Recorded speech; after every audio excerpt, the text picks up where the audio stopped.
নমস্কার নমস্কার নমস্কার নমস্কার নমস্কার নমস্কার নমস্কার আপনাদের সবাইকে সবাইকে সবাইকে নমস্কার জানাচ্ছে আপনাদের সৌমিত্র বসু। সবাইকে অজস্র শুভকামনা জানাচ্ছে, সবাইকে স্বাগত জানাচ্ছে আজকের এই শরণাগত অনুষ্ঠানে এবং সবাইকে শুভ সকাল জানাচ্ছে। শুভ সকাল, শুভ হোক, শুভ হোক, সকলের শুভ হোক, সকলের মঙ্গল হোক, কল্যাণ হোক, ভালো হোক, এই পৃথিবীর ভালো হোক, চারপাশে যা কিছু আছে সবকিছুর ভালো হোক, সবাই যেন ভালো হয়ে থাকতে পারে, ভালোভাবে থাকতে পারে, সুন্দর একটা পৃথিবী, সুন্দর একটা জীবন যেন সবাই পেতে পারে। এবারে বেণীমাধব শীলের পঞ্জিকা অনুযায়ী আজকের দিনটার কথা বলি। আজকে 2রা আষাঢ় 1432, ইংরেজির 17ই জুন 2025, আজ মঙ্গলবার, ষষ্ঠী। সূর্যোদয়ের সময় ভোর 4:55, সূর্যাস্তের সময় সন্ধে 6:21। নক্ষত্র শতভিষা। আজকে জন্মে কুম্ভ রাশি, শূদ্র বর্ণ, মতান্তরে বৈশ্য বর্ণ, রাক্ষসগণ। রাত্রি 10:56 গতে নরগণ।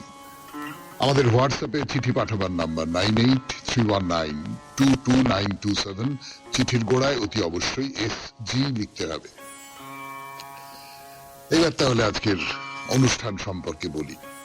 অনুষ্ঠানের যে গত যাকে বলে সেটা তো আপনারা জানেন সকলেই, একেবারেই একটা বাঁধা গতে চলে, কিন্তু প্রত্যেকটা অনুষ্ঠান আলাদা আলাদা কথা বলে।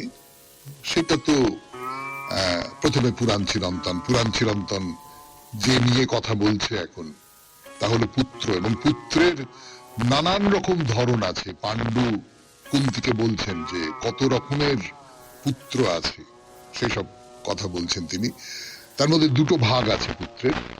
একটা ভাগ হচ্ছে যারা বিষয় সম্পত্তির অধিকার পাবে, যারা পিতৃ পরিচয় পাবে ইত্যাদি ইত্যাদি, মাতৃ পরিচয় মানে কোনো একটা পরিচয় পাবে, একটা সামাজিক পরিচয় পাবে।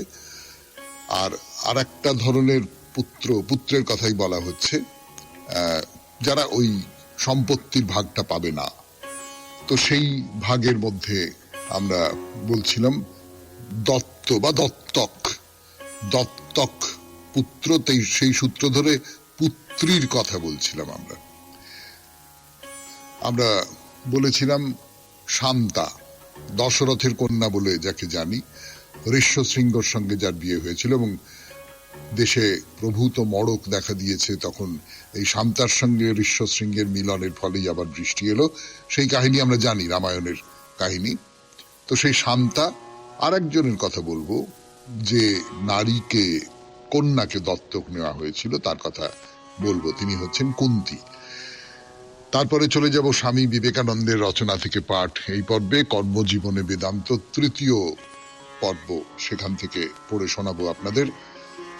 তারপর ঠাকুর শ্রী রামকৃষ্ণ পরমহংসদেবের কথামৃত থেকে পাঠ, স্বামী গোকুলানন্দজির একটি অত্যন্ত প্রয়োজনীয় লেখা মানসিক চাপ জয় করার উপায়, তার খানিকটা অংশ পড়ে শোনাবো আপনাদের। চিঠি পড়ব, আর তারপরে বাইরে দূরে 92.7 বিগ FM এ শরণাগত অনুষ্ঠান শুনতে বসেছেন। আমি আছি আপনাদের সঙ্গে, আপনাদের সৌমিত্র বসু। গানের পর পুরাণ চিরন্তন। এবারে পুত্রের কথা, কিন্তু না, পুত্রের কথা বলতে বলতে চলে এসেছি আমরা কন্যার কথায়। দত্ত বা দত্তক কন্যার কথা। এই দত্তক কন্যার একটি উদাহরণ দিয়েছিলাম আপনাদের এই 92.7 বিগ FM এর শরণাগত অনুষ্ঠানের পুরাণ চিরন্তনে, শান্তা। আরেকটি উদাহরণ, সেটি হচ্ছে মহাভারতের পাণ্ডব জননী কুন্তী। কুন্তীর বাবা হচ্ছেন আর্যক-সুর। আর্যক-সুরের মেয়ে কুন্তী। এই যে কুন্তী ভোজ রাজা তাকে দত্তক হিসেবে পেয়েছিলেন। হ্যাঁ, ব্যাপারটা বলি আপনাদের। যদু বৃষ্ণি বংশের আর্য সুরের কন্যা হচ্ছেন পৃথা। এই আর্যক সুরের পিস্তুত ভাই হচ্ছেন কুন্তী ভোজ। তা কুন্তী ভোজ সুরের খুব ঘনিষ্ঠ আত্মীয়, কিন্তু খুব ঘনিষ্ঠ বন্ধুও বটে। দুজনে খুব বন্ধুত্ব। আর্যক সুর তার বেশ কটা পুত্রকন্যা হয়ে গেছে, কিন্তু কুন্তিভোজ তখনও পর্যন্ত তার কোনো সন্তান হয়নি। তো কুন্তিভোজ একদিন ওই আর্যক সুরকে বললেন যে, ভাই, তোমার তো অনেকগুলো ছেলে মেয়ে আছে, তো একটি সন্তানকে তুমি যদি আমায় দাও, আমি তাকে নিজের মতন করে মানুষ করি, বড় করি। আমার কোনো সন্তান নেই, তাই নিয়ে আমার এবং আমার পত্নীর খুব দুঃখ। তুমি যদি সেই দুঃখ মেটাও, আত্মীয়, বন্ধু এবং আর্যক সুর তিনি খুব সত্যি সত্যি ভালোবাসতেন, বোঝা যায় কুন্তিভোজকে সত্যি সত্যি তিনি, এবং তার মধ্যে একটা প্রবল ঔদার্য ছিল। তো আর্যক সুর বললেন, হ্যাঁ ঠিক আছে, ঠিক আছে, আমার প্রথম সন্তানটিকেই আমি তোমার হাতে তুলে দেব। এবং সেই কথা মতো পৃথাকে তিনি কুন্তিভোজের হাতে দত্তক হিসেবে তুলে দিলেন। তাহলে এই যে মহাভারতের কুন্তি, পাণ্ডব জননী, তিনি হচ্ছেন দত্তক কন্যা সন্তানতই। তাহলে বুঝতে পারা যাচ্ছে যে এই আর্যক সুরের যে পুত্র কন্যা, তাদের মধ্যে কুন্তি ছিলেন সবচেয়ে বড় মেয়ে, মানে ছেলে মেয়েদের মধ্যে সবচেয়ে বড়। তো কুন্তিভোজ এই মেয়েটিকে দত্তক নিয়ে তার নাম রাখলেন কুন্তি, নিশ্চয়ই তাই, আগে নাম ছিল পৃথা। এবং এই দুজনেই দত্তক কন্যা, শান্তা এবং কুন্তি, এবং দুজনেই খুব যথেষ্ট সম্মানিত ব্যক্তিত্ব ছিলেন। তো সেটা তো রামায়ণ মহাভারতের মধ্যে দিয়ে আমরা বুঝতেই পারি। আর এক ধরনের কথা বলি আপনাকে, তার নাম হচ্ছে কৃত। কৃত মানে কেনা, কেনা পুত্র। এই কেনা পুত্রের কথায় ফিরে আসবো 92.7 বিগ এফএম এ শরণাগত অনুষ্ঠানে গানের পর। কেনা পুত্র বা শাস্ত্রমতে কৃতপুত্র। কৃতপুত্র কাকে বলে আপনারা সহজেই বুঝতে পারছেন যে কৃতপুত্র মানে অর্থমূল্যের বদলে বা কোনো কিছু মূল্যের বদলে বাবা মার কাছ থেকে যে পুত্রকে কিনে নেওয়া, সে হচ্ছে কৃতপুত্র। তার মানে একজনের পুত্র আছে, আরেকজনের পুত্র নেই। এবারে যার পুত্র নেই বা যাদের পুত্র নেই, যে স্বামী স্ত্রীর পুত্র নেই, তারা একজনের কাছ থেকে অর্থমূল্য দিয়ে পুত্রটি কিনলেন। সেই পুত্রটির সম্পর্কে শাস্ত্রের বিধান কি? সে সবর্ণ হতে পারে, আবার সবর্ণ নাও হতে পারে, অসবর্ণ হতে পারে। তো এই যে কৃতপুত্র, দু রকমের পুত্রের কথা বলা হচ্ছে। একটা হচ্ছে অপবিদ্ধ পুত্র, অপবিদ্ধ পুত্র আর কৃতপুত্র। মনু অপবিদ্ধ পুত্র সম্পর্কে বলছেন, যে ছেলেকে মা বাবা দুজনে অথবা তাদের একজন পরিত্যাগ করেছেন, তাকে যদি অন্য কেউ পুত্র বলে গ্রহণ করে, তাকে অপবিদ্ধ পুত্র বলা হয়। অনেক সময় হয় না, মানে আমাদের ছোটবেলায় আমরা অনেক শুনেছি, এখন হয় কিনা আমি মানে ইদানিং কালে অনেক কানে আসেনি, যে কোনো মা তার সন্তানকে ফেলে গেছে কোথাও, মানে আর সংসার চালাতে পারছে না, একটি সন্তানকে ফেলে দিয়েছে, এরকম সব শুনি তো আমরা। তাই নিয়ে গল্প আছে, তাই নিয়ে মনে পড়ে যাচ্ছে আমার। তো সেই রকমের কোন পুত্রকে আমরা বলতে পারি অপবিদ্ধ। কিন্তু কৃতপুত্র মানে হচ্ছে যাকে পয়সা দিয়ে কেনা হয়েছে। তো এই যে কৃতপুত্রের উদাহরণ হিসেবে আমরা সুনঃশেপের কথা বলতে পারি। সুনঃশেপ বলি, গল্পটা বলি আপনাদের। ঐতরেয় ব্রাহ্মণে আছে সুঅবস বলে একজন। এই সুঅবসর পুত্র হচ্ছে অজিগর্ত। অজিগর্ত খুব গরিব এক ব্রাহ্মণ, তার তিনটি ছেলে। এই তিন ছেলের নামটা বলে রাখি আপনাদের। একজনের নাম হচ্ছে সুনঃ পুচ্ছ, সুনঃ শেপ এবং সুনো লাঙ্গুল। তো খুব অভাব সংসারে, চলে না, স্ত্রী পুত্রকে খেতে দিতে পারছেন না। তখন তিনি সিদ্ধান্ত নিলেন যে মাঝখানের যে ছেলেটি, সেই মাঝখানের ছেলেকে আমি বিক্রি করে দেব, এবং 100টি গাভীর পরিবর্তে ইনি সুনক্ষেপকে বিক্রি করে দিলেন। ইক্ষ্বাকুকুলের হরিশ্চন্দ্রের মহোদর রোগ হয়েছিল। মহোদর মানে হচ্ছে উদরি রোগ হয়েছিল। ছেলে জন্মাবার পর সেই ছেলেকে পশু হিসেবে কল্পনা করে তাকে বলি দিয়ে বরুণদেবের উদ্দেশ্যে যাগযজ্ঞ সম্পন্ন করবার কথা ছিল তার ছেলে রোহিত এই কথা শুনে অরণ্যের মধ্যে চলে যান। 6 বছর এখানে ওখানে ঘুরে বেড়ান, এবং ঘুরে বেড়ানোর সময় ওই খুব দরিদ্র অজিগর্ত তার সঙ্গে তার দেখা হয়। তিনি 100 গাভীর বদলে তার একটি পুত্রকে বাবার যজ্ঞের জন্য নিয়ে যান, যে বাবা যজ্ঞ করবেন, তাতে বলি দিতে হবে একটি পুত্রকে, এই পুত্রকে কিনে নিলাম আমি, সে হচ্ছে কৃতপুত্র। কৃতপুত্র নিয়ে আরো কথা বলবো, কিন্তু আজকে এই পর্যন্তই থাক। 92.7 বিগ এফএম এ শরণাগত অনুষ্ঠানে এখন গানের পর স্বামী বিবেকানন্দের রচনা থেকে পাঠ, কর্মজীবনে বেদান্ত, 3য় পর্ব। গানের পর ফিরে এলাম, আমি আপনাদের সৌমিত্র বসু। এখন শুনবেন স্বামী বিবেকানন্দের রচনা থেকে পাঠ, কর্মজীবনে বেদান্ত, 3য় পর্ব। পূর্বোক্ত 2টি পরীক্ষার পর ধর্ম কি টিকিয়া থাকিতে পারে? যদি এমন কোন ধর্মমত থাকে যাহা এই 2টি পরীক্ষায় টিকিয়া যায়, তাহাই আধুনিক চিন্তাশীল মন গ্রহণ করিবে। যদি আজকালকার মানুষকে পুরোহিত, গির্জা অথবা কোনো শাস্ত্রের নজির দেখাইয়া কোনো মত বিশ্বাস করিতে বলা যায়, তবে সে উহা বিশ্বাস করিতে পারিবে না। তাহার ফল দাঁড়াইবে ঘোর অবিশ্বাস। যাহারা বাহিরে দেখিতে খুব বিশ্বাসী, তাহারা বাস্তবিক ভিতরে প্রচন্ড অবিশ্বাসী।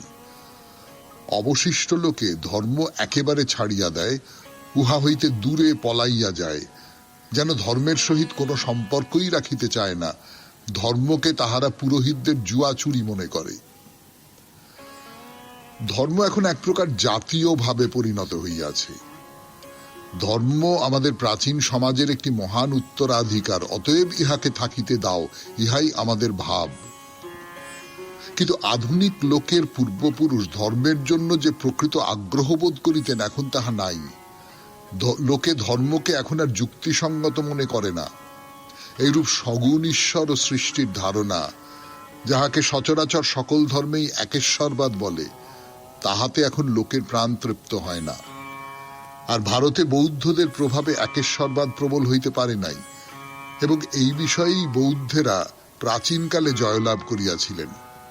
তাহারা দেখাইয়া দিলেন যে যদি প্রকৃতিকে অনন্ত শক্তি সম্পন্ন বলিয়া মানা যায়, যদি প্রকৃতির নিজের অভাব নিজে পূরণ করিতে পারে, তবে প্রকৃতির অতীত কিছু আছে, ইহা স্বীকার করা অনাবশ্যক। আত্মার অস্তিত্ব স্বীকার করিবারও কোনো প্রয়োজন নাই। এই বিষয়ে প্রাচীনকাল হইতে তর্ক বিচার চলিয়া আসিতেছে। এখনো সেই প্রাচীন কুসংস্কার ক্রিয়াশীল রহিয়াছে, দ্রব্য ও গুণের বিচার। ইউরোপে মধ্যযুগে, এমনকি দুঃখের সহিত আমাকে বলিতে হইতেছে, তাহার অনেকদিন পরেও একটি বিশেষ বিচারের বিষয় ছিল, গুণগুলি কি দ্রব্যের ভিতরে আছে, না গুণ ব্যতীতই দ্রব্যের অস্তিত্ব আছে? দৈর্ঘ্য, প্রস্থ, বেদ কি জড় পদার্থ নামক দ্রব্য বিশেষে লাগিয়া আছে? আর এই গুণগুলি না থাকিলেও দ্রব্যটির অস্তিত্ব থাকে কি না? বৌদ্ধ দার্শনিক বলিতেছেন, এরূপ একটি দ্রব্যের অস্তিত্ব স্বীকার করার কোনো প্রয়োজন নাই। এই গুণগুলিরই কেবল অস্তিত্ব আছে, ইহার অতিরিক্ত তুমি আর কিছুই দেখিতে পাও না। ইহাই অধিকাংশ আধুনিক অজ্ঞেয়বাদীদের মত। এই দ্রব্যগুণের বিচার আরো একটি উচ্চ ভূমিতে লইয়া গেলে দেখা যায়, ইহা ব্যবহারিক ও পারমার্থিক সত্তার বিচারে পরিণত হইয়াছে। এই দৃশ্য জগৎ নিত্য পরিণামশীল জগৎ রহিয়াছে, এবং ইহার পেছনে এমন কিছু আছে যাহার কখনো পরিণাম হয় না। কেহ কেহ বলেন এই দ্বিবিধ পদার্থেরই অস্তিত্ব আছে, আবার অধিকতর যুক্তির সহিত অপরে বলেন এই উভয় পদার্থ মানিবার কোনো আবশ্যকতা নাই। আমরা যাহা দেখি, অনুভব করি বা চিন্তা করি, তাহা দৃশ্য মাত্র। দৃশ্যের অতিরিক্ত কোনো পদার্থ মানিবার কোনো অধিকার আমাদের নাই। এই কথার কোনো সঙ্গত উত্তর প্রাচীনকালে কেহ দিতে পারেন নাই। কেবল বেদান্তের অদ্বৈতবাদ হইতে আমরা ইহার উত্তর পাইয়া থাকি। কেবল একটি বস্তুর অস্তিত্ব আছে, তাহাই কখনো দ্রষ্টারূপে কখনো বা দৃশ্যরূপে প্রকাশ পাইতেছে। ইহা সত্য নহে যে পরিণামশীল বস্তুর সত্তা আছে আর তাহারই অভ্যন্তরে অপরিণামী বস্তু রহিয়াছে। সেই এক অপরিণামী বস্তুই পরিণামশীল বলিয়া প্রতিভাত হইতেছে। শুনলেন স্বামী বিবেকানন্দের রচনা থেকে পাঠ 92.7 বিগ এফএম এ শরণাগত অনুষ্ঠানে। এবারে কথামৃত। মন, চৈতন্য। ঠাকুর শ্রী রামকৃষ্ণ পরমহংসদেবের কথামৃত থেকে শোনাচ্ছি আপনাদের 92.7 বিগ এফএম এ শরণাগত অনুষ্ঠানে। ঠাকুর বলছেন যে দেহে কষ্ট আছে, দেহে কষ্ট আছে, অপরিসীম কষ্ট। ক্যান্সারের অসুখ এবং গলায় ক্যান্সার, নানান ডাক্তার দেখছেন, তারা ওষুধ দিচ্ছেন, আরো নানানভাবে তার চিকিৎসা চলছে এবং সেই সমস্ত চিকিৎসা বেশ কষ্টসাধ্য চিকিৎসা, সেই সমস্ত কিছু চলছে। ঠাকুর তাই নিয়ে বলছেন, অনুযোগ করছেন ভক্তদের কাছে, হাসি ঠাট্টাও করছেন না কখনো সখনো, এমনটা নয় যে গরুর জিভের মতো আমার জিভ টেনে ধরেছিল একটা লোক, এটা সব করে হাসি ঠাট্টা করছেন। শরীরটা আছে তো আছে, কিন্তু শরীরের পরে আছে মন, তারপরে আছে চৈতন্য, তারপরে আছে বোধি, এই সমস্ত কিছু আছে। এবং এই সমস্ত কিছুর মধ্যে কিন্তু ঠাকুরের মতন মানুষ, হয়তো একরকম করে ঠাকুরের মতন আমরা যারা নই তারাও খানিকটা দূর পর্যন্ত আশ্রয় নিতে পারে, খানিকটা দূর পর্যন্ত হয়তো শরীরকে অগ্রাহ্য করা যেতে পারে, অস্বীকার করা যেতে পারে। ঠাকুর নিজেই বলছেন যে ভাবাবেশ হলে গলার অসুখটা একপাশে পড়ে থাকে, এখন ওই ভাবটা একটু একটু হচ্ছে আর হাসি পাচ্ছে। আস্তে আস্তে শরীরকে অধিকার করে নিচ্ছে ভাবাবেশ, শরীর এক কোণে পড়ে থাকছে, তার গুরুত্ব কমে যাচ্ছে, তার যে দাবি সেইটা কমে যাচ্ছে, এই ভাবাবেশ ক্রমশ বড় হয়ে উঠছে।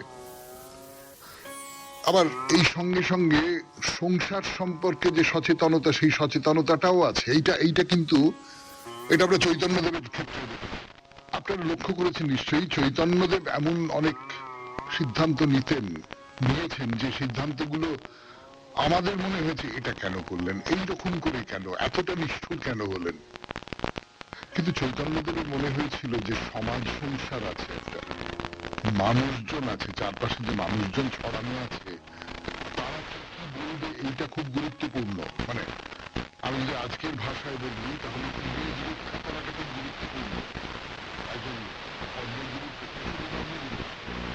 যে কোনো একটা প্রতিষ্ঠান যদি বলি, যে কোনো একটা সংঘ যদি বলি, সেই সংঘের যিনি প্রধান, অন্তত সেই প্রধানকে কিন্তু কতগুলো ক্ষেত্রে খুব নিষ্ঠুর সিদ্ধান্ত নিতে হয়, এবং সেইটা নিতে হয় কিন্তু এই সমাজের চাপের কথা ভেবে। তার ফলে চৈতন্যদেব অনেকের প্রতি এমন ব্যবহার করেছেন যে ব্যবহারটা আমাদের হয়তো মন থেকে মেনে নিতে পারি না। ঠাকুরও কি বলছেন? ঠাকুর বলছেন যে আচ্ছা কেন আশেপাশে বলছেন আগে তাতে দুই তার আছে না, সে যাই হোক, কিন্তু ঠাকুর বলছেন একে ওর বাবা বিরুদ্ধ, সবাই কি বলবে, ওর পক্ষে গোপনে ঈশ্বরকে ডাকাই ভালো, গোপনে ঈশ্বরকে ডাকা। শুনছেন কথামৃত থেকে পাঠ 92.7 বিগ এফএম এ শরণাগত অনুষ্ঠানে। ঠিক আছে,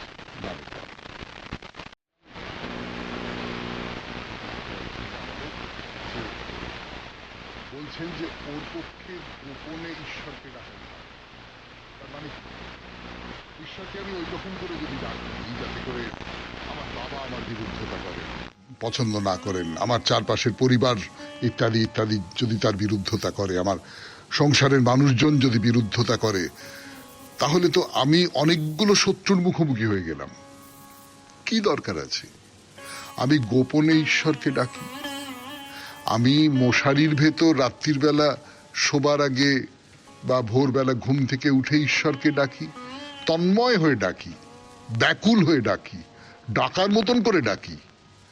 কিন্তু আমি যতটুকু সময় পাবো, যতটুকু সময় বাইরের লোকের চোখ এড়িয়ে আমি তাকে ডাকতে পারবো, ততক্ষণ পর্যন্ত ডাকি, যাতে করে বাইরের লোক বুঝতে না পারে। এই যে একেবারে গোপনে তার সাধনা করা, গোপনে তাকে ডাকা, এইটার কথা ঠাকুর বলছেন যে বাইরের সংসারে তুমি এমনি আর পাঁচটা মাছের মতন করে জলের মধ্যে চড়ে বেড়াচ্ছ, কিন্তু ভেতরে ভেতরে তুমি একটা অন্য ভুবন, একটা অন্য ঠাকুর ঘর তৈরি করে নিয়েছ। তো তারিখটাও বলি আপনাদের, রথযাত্রার পরদিন 1885 খ্রিস্টাব্দ, আষাঢ় সংক্রান্তি, শ্রী রামকৃষ্ণ পরমহংসদেব বলরাম মন্দিরে সকালবেলা ভক্তদের সঙ্গে বসে আছেন এবং ওর খুব প্রিয়, খুব ভালোবাসেন নরেন। নরেন বলতে তো একেবারে অজ্ঞান ছিলেন, মানে স্বামী বিবেকানন্দ। তার কথা বলছেন। কি বলছেন? বলছেন নরেন্দ্রের খুব উঁচু ঘর, নিরাকারের ঘর, পুরুষের সত্তা, এত ভক্ত আসছে ওর মতো একটিও নাই। এই যে কথাটা বললেন নিরাকারের ঘর, মানে কি?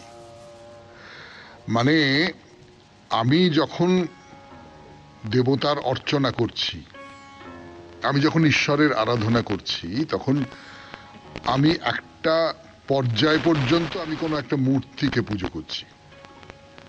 আমার সামনে একটা রূপ দরকার, একটা আকার দরকার, তা না হলে আমি আমি পৌঁছতে পারছি না, আমি মনোনিবেশ করতে পারছি না। ফলে আমার একটা আকার দরকার। এইবারে একটা পর্যায়ের পরে আমি সেই আকারটাকে পার হয়ে গেলাম। নরেন্দ্র সেই নিরাকারের ঘর এবং পুরুষের সত্তা। এই ঠাকুর নিজের সম্পর্কে বলছেন আমার হচ্ছে মেদি ভাব, মেয়ে মেয়ে ধরন, কিন্তু নরেন্দ্র হচ্ছে পুরুষের সত্তা। ঠাকুর কি বলছেন? বলছেন একবার বসে বসে আমি খতাই, তা দেখি অন্য পদ্ম কারুর 10 দল, কারুর 16 দল, কারুর 100 দল, কিন্তু পদ্ম মধ্যে নরেন্দ্র সহস্র দল। তার যে মহিমা, তার যে, আমি যদি দলের এই যে পাপড়িগুলোকে উন্মুখ হয়ে থাকা বলি, সে একটা বিরাট ব্যাপ্তি জুড়ে নরেন্দ্র উন্মুখ হয়ে আছে, ব্যাকুল হয়ে আছে, ঈশ্বরের দিকে তাকিয়ে রয়েছে। এইরকম অন্যেরা কলসি ঘটিয়ে সব হতে পারে, নরেন্দ্র জ্বালা। ডোবা পুষ্করিণীর মধ্যে নরেন্দ্র বড় দিঘি, যেমন হালদার পুকুর। মাছের মধ্যে নরেন্দ্র রাঙাচক্ষু বড় রুই, আর সব নানান রকম মাছ, পোনা, কাটিবাটা, এইসব খুব আধার, অনেক জিনিস ধরে, বড় ফুটোওয়ালা মাছ। আর কি বলছেন? বলছেন নরেন্দ্র কিছুর বশ নয়, আসক্তি ইন্দ্রিয় সুখের বশ নয়। পুরুষ পায়রা, পুরুষ পায়রা ঠোঁট ধরলে ঠোঁট টেনে ছিনিয়ে লয়, মাদি পায়রা চুপ করে থাকে। এর ব্যাখ্যা বলবো না, এই নিয়ে আমার যা প্রতিক্রিয়া তা আর বলবার সময় নেই আজকে, পরের দিন হবে। আপাতত শেষ করছি কথামৃত থেকে পাঠ। এরপরে স্বামী গোকুলানন্দের রচনা মানসিক চাপ জয় করার উপায়। আপাতত আমরা যে অধ্যায়ে আছি তার নাম ইচ্ছা শক্তির মাধ্যমে শক্তি। ফিরে আসছি গানের পর। 92.7 বিগ এফএম এ শরণাগত অনুষ্ঠানে এবার স্বামী গোকুলানন্দের রচনা থেকে পাঠ মানসিক চাপ জয় করার উপায়। আপাতত আমরা যে অধ্যায়ে আছি তার নাম ইচ্ছা শক্তির মাধ্যমে শক্তি। তো শরৎচন্দ্র শিষ্য স্বামী বিবেকানন্দের, তিনি বলছেন যে আমার সাধন করে কিছু হচ্ছে না, আমি মনোনিবেশ করতে পারছি না। তো স্বামীজির কাছে গেছেন, গিয়ে বলেছেন, তো স্বামীজি বলেছেন ধৈর্য ধর, হবে, তোরা আমার শিষ্য। আরে আমার শিষ্যদের হবে না এটা কখনো হতে পারে? শ্রদ্ধাবান হ, বীর্যবান হ, আত্মজ্ঞান লাভ কর, আর পরের জন্য জীবনপাত কর, এই আমার ইচ্ছে আর আশীর্বাদ। এই কথা বলেছেন। কিন্তু শরৎচন্দ্র বলছেন এক্ষুনি ফল চাই, ওই রকম করে হবে না। এই আর কি, এই পর্যন্ত আমরা বলেছিলাম। এর পরের অংশটা পড়ে শোনাই। এই ঘটনাটি আমাদের সমস্যার ক্ষেত্রে অত্যন্ত প্রাসঙ্গিক, কারণ স্বামীজি তার শিষ্যকে যে 4টি জিনিস মনে রাখতে বলছেন, সেই চারটি জিনিস আমাদেরও অনুশীলন করা একান্ত প্রয়োজন। স্বামীজি বলছেন, নিজের উপর বিশ্বাস রাখো, হও নির্ভীক, হও শক্তিমান। এই বিশ্বাস রাখো যে তুমি তোমার ভাগ্যের স্রষ্টা, সমস্ত ক্ষমতা ও শক্তি তোমাতেই বর্তমান। যদি আমরা স্বামীজিকে ভালোবাসি, এদেশের মহান সাংস্কৃতিক ঐতিহ্যের প্রতি যদি আমাদের বিশ্বাস থাকে, এই সর্বপ্লাবী শক্তি আমরা পাবই পাব। আমাদের বিশ্বাস করা উচিত যে আমাদের মধ্যেই আছে অনন্ত সম্ভাবনা। আমাদের নিম্নতর পশু প্রবৃত্তির কারণে, জৈবিক তাড়নায় যদি আমরা কখনো ভুল করেও বসি, এ কথা যেন আমরা কখনোই না ভুলি যে আমাদের মধ্যেই রয়েছে এক দিব্য সত্তা। আমাদের অন্তর্নিহিত এই দেবত্বকে প্রকাশ করার লক্ষ্যে আমাদের সর্বতোভাবে প্রচেষ্টা করা উচিত। আমাদের উচ্চতর সত্তা সম্পর্কে নিশ্চিত থাকবো, আমরা সচেতন থাকবো সর্বদাই জীবনের উচ্চাঙ্গের মাত্রাগুলি সম্পর্কে। আর এই সবকিছুই সম্ভব হয়ে ওঠে যখন আমরা আত্মশ্রদ্ধার অনুশীলন করি। দুর্দান্ত আত্মবিশ্বাস হলো সেই আত্মবিশ্বাস যা বিশ্বাসকে পুনরুজ্জীবিত করতে সাহায্যের দীর্ঘ হাত বাড়িয়ে দেয়। আত্মবিশ্বাস আমাদের ইচ্ছা শক্তিকে বাড়িয়ে তুলতে বিশাল মাত্রায় সহায়তা করে, আর ইচ্ছা শক্তি তো আমাদের জীবনের সমস্ত সাফল্যের চাবিকাঠি। একটা কথা শুনতে স্ববিরোধী মনে হলেও তা সত্য। কথাটা হলো, ইচ্ছা শক্তিকে বাড়িয়ে তুলতে আমাদের দৃঢ় বিশ্বাস থাকা চাই, আবার ইচ্ছা শক্তিই আমাদের দৃঢ় বিশ্বাস যোগায়। আমাদের সচেতন থাকতে হবে আমাদের দিব্য উত্তরাধিকার সম্পর্কে। বিশ্বাস করতে হবে যে অসীম ক্ষমতার অধিকারী আমরা। আমাদের অন্তরে পুঞ্জিত শক্তির অবিরল ধারায় অবগাহন করতে হবে আমাদের। এই দৃষ্টিভঙ্গির উদ্বোধন করতে হবে যে সামান্যতম প্ররোচনায় খড়কুটোর মতো ভেঙে পড়া কিছু ক্ষুদ্র সত্তা নই আমরা। আমরা অমৃতের সন্তান। সমস্ত শক্তি জমা আছে আমাদের মধ্যে। এ বিশ্বাস যদি একবার জাগে, এ বিশ্বাসে যদি একবার দৃঢ়বদ্ধ হই আমরা, দেখবেন আমাদের অন্তর্নিহিত অপরিমিত বিপুল শক্তিকে সার্থক অর্থেই আমরা প্রকাশ করতে পারবো। আর এইভাবেই আমরা আমাদের ইচ্ছা শক্তিকে বাড়িয়ে তুলতে সমর্থ হব। শুনলেন স্বামী গোকুলানন্দের রচনা থেকে পাঠ। ভেতরে একটা কোথাও শক্তি জেগে ওঠে না এই সমস্ত কথাগুলো শুনলে? 92.7 বিগ এফএম এ শরণাগত অনুষ্ঠানে এইবার আপনাদের চিঠি পড়ব। দেবমাল্য খাঁয়ের চিঠি। ফিরে আসছি গানের পর। চিঠিপত্র। দেবমাল্য খাঁ ইছাপুর, নবাবগঞ্জ, উত্তর 24 পরগনা থেকে চিঠি লিখেছেন। সুন্দর চিঠি, আমাদের পক্ষে খুব জরুরি চিঠি বলতে পারি। আপনি আমার প্রণাম নেবেন। আজ থেকে বহু বছর আগের কথা। তখন মগধে রাজত্ব করতেন জরাসন্ধ। শিবের একনিষ্ঠ ভক্ত জরাসন্ধ একের পর এক রাজাকে পরাস্ত করে তাদের বন্দী করছেন। জরাসন্ধের ক্ষমতার উৎস লুকিয়ে রয়েছে পাতালে এক গোপন প্রকোষ্ঠে দেবীর পূজায়। জরাসন্ধের স্বপ্ন যে সে শত রাজার বলি দিয়ে পাতালে থাকা দেবীকে সন্তুষ্ট করবে। কিন্তু বাদ সাধল ভীমের সঙ্গে জরাসন্ধের দ্বন্দ্বযুদ্ধ। মৃত্যু হলো জরাসন্ধের, কিন্তু সেই দেবী রয়ে গেলেন পাতালে। পরবর্তীকালে খনন কার্যের সময় দেবী মূর্তি উদ্ধার করে নিয়ে যান কাশীরাজ চেত সিং। সেই মূর্তি ওয়ারেন হেস্টিংস চুরি করে নিয়ে যাওয়ার সময় নন্দকুমার দেবীর নির্দেশে মূর্তি উদ্ধার করেন এবং মন্দির তৈরির কাজ শুরু করেন। নন্দকুমারের ফাঁসি হলে নন্দকুমারের পুত্র ধুমধাম করে মন্দির প্রতিষ্ঠা করেন। বর্তমানে নলহাটি স্টেশন থেকে মাত্র 6 কিলোমিটার দূরে আকালিপুরে রয়েছে 8টি কোণা বিশিষ্ট লাল রঙের জাঁকজমকহীন মা গুহ্যকালী মন্দির। এই মন্দিরে রয়েছে গুহ্যকালী, যা ভারতবর্ষে অদ্বিতীয়। এটি দেবমাল্য খাঁ, নিবাস ইছাপুর, নবাবগঞ্জ, উত্তর 24 পরগনা।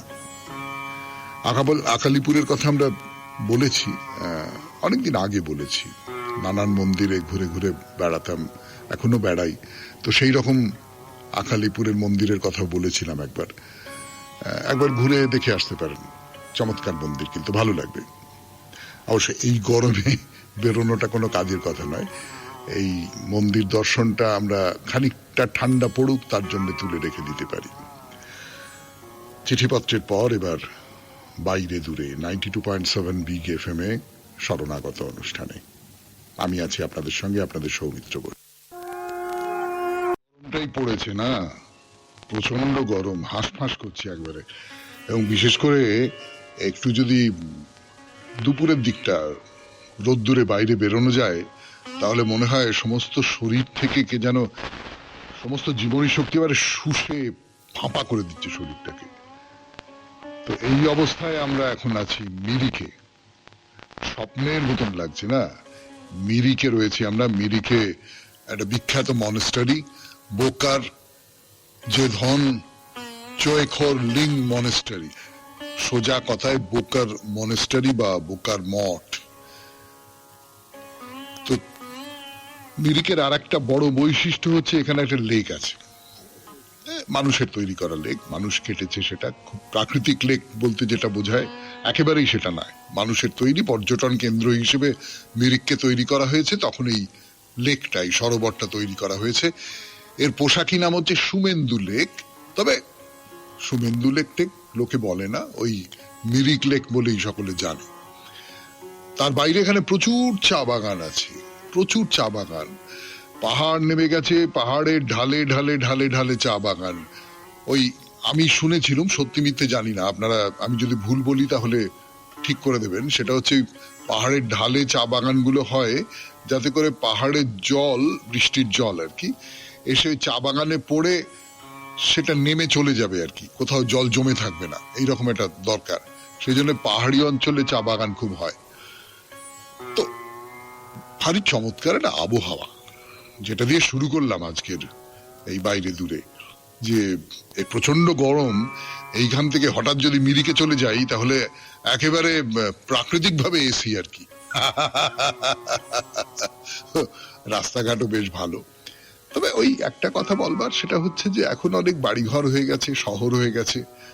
তা হোক, সেই শহরের ফাঁকে ফাঁকে আপনি ফাঁকা জায়গা, গাছপালার জায়গা, পাহাড়ের জায়গা, মুক্ত আকাশের জায়গা, সেই সমস্ত অনেক খুঁজে পাবেন।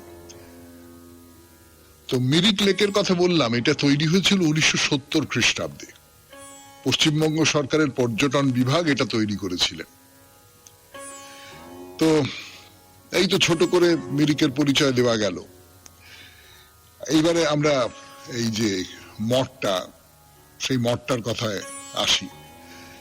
একটা কথা বলে রাখি যে এই যে পাহাড়ি এলাকা যাকে বলে, এই নানান জায়গায়, এই যে দার্জিলিং জেলার যার নানান পাহাড়, এই সমস্ত জায়গায় প্রচুর মঠ, মানে প্রায় 500 মঠের মতন ছড়িয়ে আছে।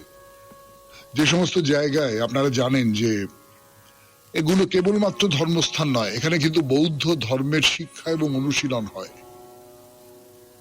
কিন্তু এই যে মঠটা, বোকার মঠ, এটা পর্যটকদের কাছে খুব জনপ্রিয়। লেকের ওপর, দেখতেও খুব ভাল লাগে। আর মঠের ভেতরটাও খুব সুন্দর, অসাধারণ। সব বৌদ্ধ শিল্পকর্ম আছে, মূর্তি আছে, একটা প্রার্থনা গৃহ আছে যেখানে বৌদ্ধ সন্ন্যাসীরা প্রার্থনা করেন।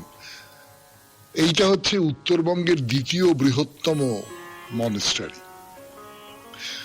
তো মনেস্টারির কথা বলবো, কিন্তু তার আগে একটু মিরিকের এই যে সরোবর, তার কথা বলে নেব না? তার কথা বলবার জন্য আপনাদের সৌমিত্র বসু ফিরে আসছে 92.7 বিগ এফএম এ শরণাগত অনুষ্ঠানে, গানের পর। এবারে মিরিক লেকের কথা একটু বলি, দুটো কথাই বলি।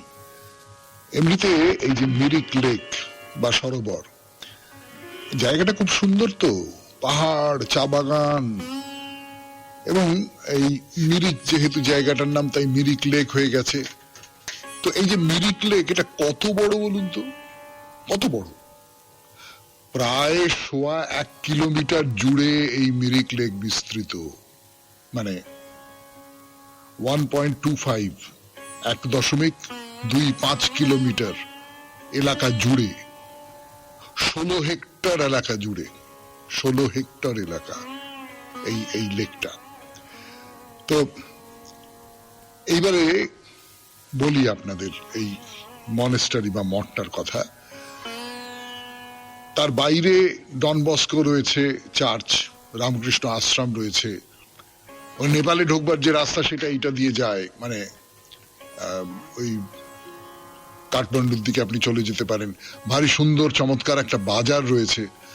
মানে আপনি যদি ধরুন দার্জিলিং এ গেলেন বা কালিম্পং এ গেলেন, সেখান থেকে একটা দিনের জন্য আপনি একটু মিরিক ঘুরে গেলেন, তার পক্ষে খুব ভালো, কিন্তু চমৎকার একটা জায়গা। লেকের কথা বলছিলাম না, লেকের চারপাশে গাছপালা, বড় লেক তো বললাম। এখন অবশ্য অনেক বাড়ি হয়ে গেছে, তাতে করে এই যে সরোবর, এই সরোবরের সৌন্দর্য খানিকটা ক্ষুণ্ণ হয়েছে, সেটা অস্বীকার করা যাবে না। কিন্তু টলটল করছে জল। আপনি এই সরোবরের ধারে খানিকক্ষণ এসে বসলেন, হাওয়া ঠান্ডা, মেঘ আর রোদের লুকোচুরি খেলা, এই সমস্ত নিয়ে একদম মন ভালো করে দেবার মতন একটা জায়গা। বেশ বেশ, আমরা তো মুখ্যত সরোবর দেখতে আসিনি, আমরা তো এসেছি মঠটা দেখতে। তো ঠিক আছে, এইবারে আমরা তাহলে মঠের দিকে যাই। তার আগে এই মঠটা ঠিক কোথায়, মানে মিরিকের যে প্রধান জায়গাগুলো তার থেকে দূরত্ব কতটা সেইটা একটু বলে নি। ধরুন এই মিরিক লেক থেকে মোটামুটি 1 কিলোমিটারের মতো দূরে, আর মিরিক বাস স্টপ থেকে, বা ধরুন ওই ট্রেনের যেখানে এসেছেন আপনি তার থেকে 2 কিলোমিটার দূরে এই বোকার যে মনেস্টারি, পাহাড়ের একেবারে মাথার উপর। এই মঠটা কে তৈরি করেছিলেন? কেয়াবজে বোকার রিনপেচে। কেয়াবজে বোকার রিনপেচে বলে একজন মানুষ। রিনপেচে আপনারা জানেন যে লামাদের মধ্যে একজন প্রধান, তার নাম, মানে তার অভিধা হচ্ছে রিনপেচে। বোকার, এই বোকারের নামেই হচ্ছে বোকার মঠ বা বোকার মনেস্টারি।